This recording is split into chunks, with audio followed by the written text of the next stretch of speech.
Une fois que l'on décide de se lancer dans un défi, d'adopter de nouvelles habitudes, de mettre en place un nouveau projet, dès lors que l'on s'investit, que l'on se donne un objectif à atteindre, peut arriver un moment où on a envie de tout abandonner. On va se dire, finalement, ça sert à rien, ou je vais jamais y arriver. Enfin bref, vous verrez qu'à ce moment-là, toutes les excuses seront valables pour vous faire arrêter. Il va falloir tenir bon parce que vous verrez à quel point votre mental est très fort pour essayer de vous faire abandonner. Souvent, commencer n'est pas le plus difficile. On est motivé, on est au taquet, on a l'impression que rien ne peut nous arriver. Mais au bout d'une dizaine de jours, c'est là que ça devient un petit peu plus compliqué. Je vais vous donner quelques conseils pour vous préparer au mieux à ce premier obstacle de votre vie plus productive. Dans un premier temps, pensez à noter sur une feuille, en gros, au marqueur, quel est votre objectif. Accrochez cette feuille à un endroit où vous passez tous les jours. Ainsi, votre objectif entrera dans votre cerveau par la force des choses puisque vous le verrez tous les jours. Vous pouvez, si vous le souhaitez, afficher aussi des citations inspirantes si cela peut vous aider.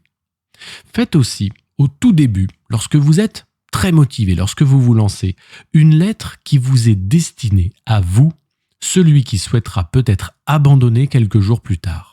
Dans cette lettre, expliquez pourquoi vous avez envie de vous lancer ce nouvel objectif, pourquoi ça vous fait du bien, pourquoi vous êtes convaincu que ça va marcher.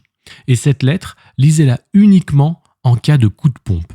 Utilisez-la comme booster pour les moments où ça va mal. Une des raisons qui peut vous donner envie d'abandonner, c'est que vous avez peut-être commencé trop fort, vous avez voulu changer trop de choses d'un coup, vous vous êtes rajouté une surcharge de travail qui n'est pas en cohérence avec votre planning. Du coup, vous avez pompé toute votre énergie en quelques jours.